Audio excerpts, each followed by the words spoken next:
إن الحمد لله نحمده ونستعينه ونستغفره ونؤمن به ونتوكل عليه ونعوذ بالله من شرور أنفسنا ومن سيئات أعمالنا من يهده الله فلا مضل له ومن يضلله فلا هادي له وأشهد أن لا إله إلا الله وأشهد أن محمدا عبده ورسوله أرسله إلى الناس كافة بشيرا ونذيرا وداعيا إلى الله بإذنه وسراجا منيرا أما بعد فقد قال الله تبارك وتعالى في كلامه المجيد وفرقانه الحميد أعوذ بالله من الشيطان الرجيم اهدنا الصراط المستقيم صراط الذين أنعمت عليهم غير المغضوب عليهم ولا الضالين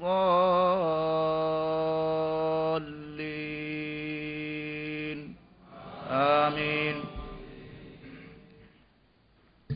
الحمد لله প্রশংসা মাত্রই সেই রাজাধিরাজ রব্বুল ইজ্জত রব্বুল আলামিনের জন্য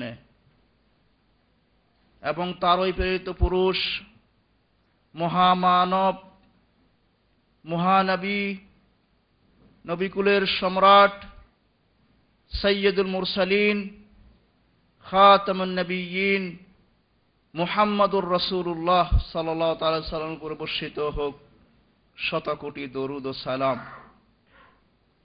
সম্মানিত আজকের এই হাইলে অবস্থিত আমাদের বাংলাদেশের পরবাসী আপামর বন্ধু ও জনগণ, আপনাদের সামনে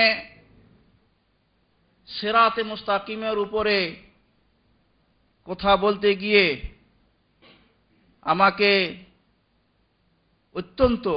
নিজেকে অত্যন্ত গর্বিত এবং অত্যন্ত খুশি অনুভব হচ্ছে যে আজকে এরূপ একটি পরিবেশে এবং সিরাতে মুস্তাকিমের উপরে কথা বলতে পারছি। সেজন্য করে আমি আল্লাহর বারগাহে শুকরিয়া জ্ঞাপন করছি, বলছি আলহামদুলিল্লাহ। সম্মানিত আজকের এই অনুষ্ঠানের সমবেত শ্রোতা মণ্ডলী, আপনারা জানেন আমরা আল্লাহ রাব্বুল আলামিনের পথে, আমরা সঠিক পথে চলবার জন্যে, সঠিক পথে এগিয়ে যাওয়ার জন্যে আপনার আমার সবার লক্ষ্য এবং উদ্দেশ্য।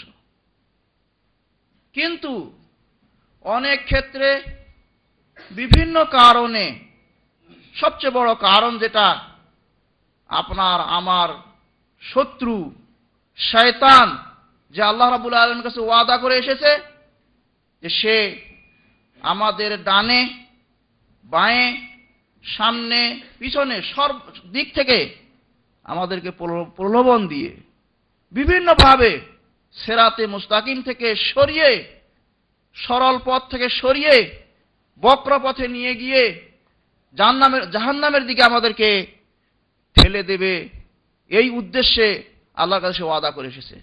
এবং তার কাজ সে সুচারুরূপে এবং অত্যন্ত পরিশ্রমের সাথে তার কাছে এগিয়ে যাচ্ছে। আর আমরাও সঠিক জ্ঞান না থাকার কারণে, ইসলাম সম্পর্কে সম্যক ধারণা না থাকার কারণে আমরাও বুঝি না, সেজন্য তার ডাকে সাড়া দিয়ে তার প্ররোচনায় পড়ে আমরা সরল পথ হারিয়ে ফেলি। ঠিক কিনা বলুন ভাই সব? আপনাদের সামনে আমার এই বক্তব্য তুলে ধরবার আগে সামান্য ছোট্ট একটা মেসাল বা ছোট্ট একটা উপমা আপনাদের সামনে পেশ করতে চাইছি। সেই উপমাটাকে কেন্দ্র করে ইনশাআল্লাহ আপনাদের সামনে আমার বক্তব্য উপস্থাপন করব। ভাই সব, আমরা সবাই এখানে বাংলাদেশের অধিবাসী। আমি মনে করি দুই একজন ইন্ডিয়া বা অন্য জায়গায় থাকতে পারে।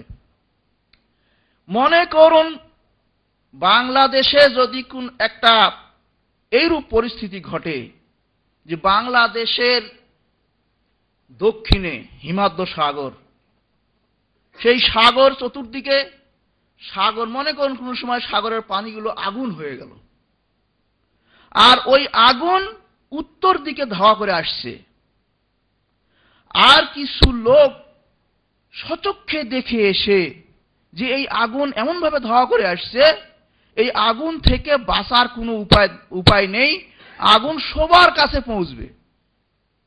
আর বাঁচার একটাই উপায়, যদি এই বাংলাদেশের মানুষ